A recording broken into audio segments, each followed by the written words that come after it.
내가 정말 원하는 게 뭔지, 제대로 잘 살고 있는 건지, 또 앞으로는 어떻게 살아야 할지. 인생은 끊임없는 질문의 연속이지만 그 해답을 혼자 힘으로 찾기란 쉽지 않습니다.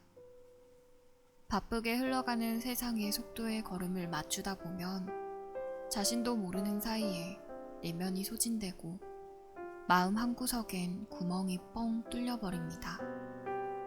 온전한 모습을 잃어버린 채 살게 되는 거죠. 그렇게 하루하루 떠밀리듯 살다 보면 내가 진짜 원하는 게 뭔지 스스로도 알 수 없게 됩니다.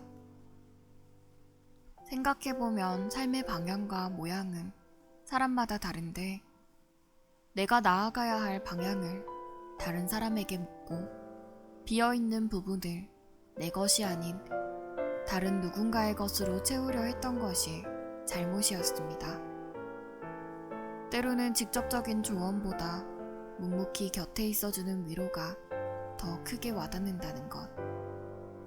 그저 내 마음을 스스로 돌아볼 수 있도록 도와주는 게 그 무엇보다 중요하다는 것을 말이지요. 안녕하세요, 성혜입니다. 제가 세 번째로 소개해드릴 책은 내가 원하는 것을 나도 모를 때입니다. 왠지 자꾸만 마음이 쓸쓸하고 허무할 때가 있으신가요? 지금 제대로 살고 있는 건지, 앞으로 어떻게 살아야 할지 잘 모르겠고, 사람을 만나는 것도 피곤하게 느껴질 때가 있죠. 분명 하루하루 열심히 사는데 행복하지 않다라고 느껴지기도 하고요. 만약 이런 기분을 느끼신다면 여러분은 바쁘게 흘러가는 세상의 속도에 지친 건 아닐까 생각해 봅니다. 내가 좋아하는 게 뭔지도 모르는 거야. 내가 나에 대해서 아는 게 뭐가 있나 싶더라고. 소녀시대 멤버 태연이 한 예능 프로그램에서 밝혀 화제가 된 고백처럼 우리의 주변에서 이렇게 지치고 무기력해진 사람들을 종종 볼 수가 있습니다. 그런 사람들에게 가장 필요한 게 무엇일까 생각을 해보던 중 전승환 작가님의 내가 원하는 것을 나도 모를 때라는 책을 알게 되었습니다. 이 책은 많은 이에게 진솔한 공감과 위로를 주었던 문장들을 저자의 다양한 경험과 함께 녹여낸 인문 에세이입니다. 책에 담긴 문장들과 함께 울고 웃으며 공감과 위로의 시간을 보내고 나면 마지막 책장을 덮을 쯤엔 어느새 잃어버렸던 온기를 되찾게 되길 바랍니다.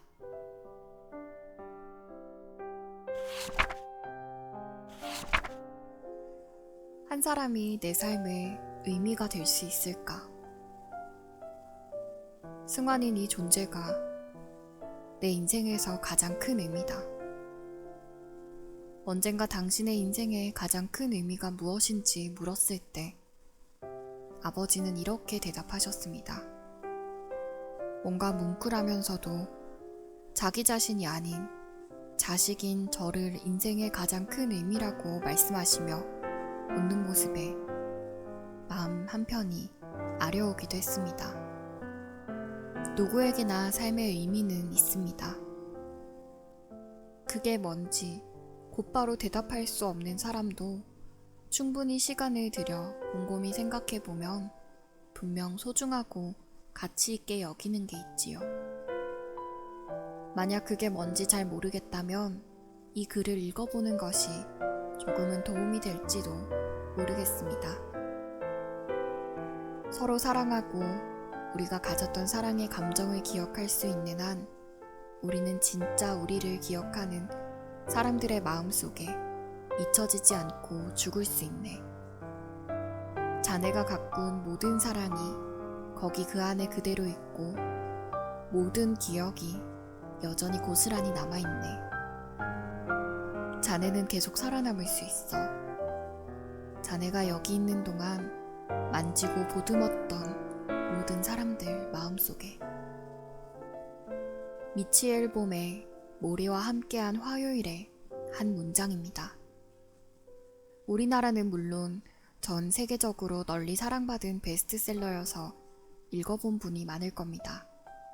저도 무척 감명 깊게 읽은 책인데 특히 사랑의 감정과 기억이 남아있다면 계속해서 살아남을 수 있다는 문장을 읽고 전율했습니다. 여러분은 다른 이들에게 어떤 사람으로 기억되고 있나요? 저는 이 문장을 읽으며 되도록 많은 사람에게 따스하고 친절하게 대해야겠다고 다짐했습니다. 모리와 함께한 화요일은 저자가 매주 화요일마다 대학 시절 은사였던 모리 슈워츠 교수를 찾아가 삶과 죽음, 인생의 의미에 대해 인터뷰한 내용을 정리한 책입니다. 의미 없는 생활을 하느라 바삐 뛰어다니는 사람들이 너무 많아. 자기들이 중요하다고 생각하는 일을 하느라 분주할 때조차도 그 절반은 자고 있는 것과 같지. 엉뚱한 것을 쫓고 있기 때문이야. 인생을 의미 있게 보내려면 자신을 사랑해주는 사람들을 위해서 살아야 하네. 자기가 속한 공동체에 봉사하고 자신에게 생의 의미와 목적을 주는 일을 창조하는 것에 헌신해야 하네. 그렇습니다. 인생을 의미 있게 보내려면 행복해야만 하고 가장 큰 행복은 사랑을 통해 얻을 수 있습니다. 따라서 내가 사랑하고 나를 사랑해주는 이들을 위해 그리고 생의 의미와 목적을 주는 일에 헌신하는 것이야말로 인생을 의미 있게 보내는 방법입니다. 의미 없는 생활로 바쁘게 시간을 낭비하거나 남의 시선만 신경 쓰며 살 필요가 없다는 것이지요. 그렇다면 우리가 살아가면서 가장 사랑해야 할 존재는 누구일까요? 바로 가족입니다. 물이나 공기처럼 내 곁에 있는 것이 너무도 당연해서 소중함을 잊고 살았던 거죠. 그때의 가족의 소중함을 절실히 느끼게 해준 문장이 있습니다. 당신 옷들은 어떻게 하면 좋겠소? 그 질문은 아무 대답도 허락하지 않는 은밀한 의문처럼 가까운 곳에서 계속 떠오른다오. 당신 옷 몇 점을 이 글에 걸어두겠소. 존 버거의 에세이 아내의 빈방의 한 구절입니다. 맨부커상을 수상한 소설가이자 화가, 비평가였던 그가 쓴 수많은 책 중에서 저는 이 책을 가장 좋아합니다. 저는 앞선 글을 읽으며 눈물을 뚝뚝 흘렸습니다. 떠나보낸 뒤 남은 이들이 해야 할 일들, 계속해서 삶을 살아내면서 떠난 이의 부재를 마주하게 되는 가슴 아픈 상황이 마음에 와닿았기 때문입니다. 나만의 즐거움이나 목표를 추구하는 일도 물론 중요합니다. 하지만 언제나 곁을 지켜주는 가족의 존재를 잊지는 마세요. 그렇게 모두가 나의 행복과 가족의 행복을 함께 쫓았으면 좋겠습니다. 당신이 내 삶의 의미입니다. 당신으로 인해 세상을 보는 선량함과 친절하고 상냥한 마음을 키울 수 있었습니다. 당신으로 인해 세상에 흔들리지 않고 변질되지 않으며 상처받지 않을 수 있었습니다. 당신으로 인해 삶에 대하는 정직한 태도와 사람에 대한 믿음을 온전히 배울 수 있습니다.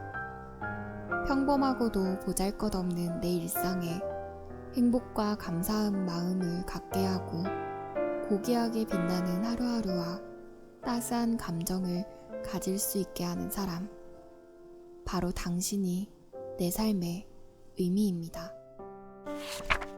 살아간다는 건 이별을 마주한다는 것. 사람들은 내게 말한다. 용기를 가지라고. 하지만 용기를 가져야 했던 시간은 다른 때였다. 매 순간 어떤 결정을 내려야 했고 아무렇지도 않은 듯 얼굴을 꾸며야 했던 때 그때 나는 용기가 있었다. 지금 용기는 내게 다른 걸 의미한다. 살고자 하는 의지. 그런데 그러자면 너무 많은 용기가 필요하다. 철학자이자 비평가 롤랑 바르트의 애도일기에 나오는 문장입니다. 이 책은 앞선 문장처럼 롤랑 바르트가 느낀 상실의 고통이 애절하게 묘사되어 있습니다. 한 문장 한 문장 곱씹을 때마다 롤랑 바르트가 느낄 상심의 크기를 짐작할 수 있죠. 살아간다는 건 필연적으로 사랑하는 이와의 이별을 그의 부재와 마주하게 되는 걸 뜻하기도 합니다. 사랑하는 사람을 이 세상 어디에서도 다시 만날 수 없다는 슬픔. 그런 슬픔 앞에 우리가 할 수 있는 일은 거의 없습니다. 그저 어딘가에 가늠할 길 없는 아픔을 겪은 이들이 있다는 걸, 그리고 사람은 누구나 그런 아픔과 상처를 가졌거나 가질 수밖에 없는 존재라는 걸 전제로 하는 조심스러운 위로와 애도만 가능하죠. 하지만 그럼에도 우리는 계속해서 삶을 살아야 합니다. 이어달리기에서 바통을 건네받은 주자처럼 우리의 눈앞에 놓인 시간을 헛되이 보내지 말고 열심히 살아야 하죠. 그렇게 떠난 이의 목까지 최선을 다해 행복하게 살아가는 것이야말로 우리가 사랑하는 사람을 위해서 할 수 있는 최고의 애도이자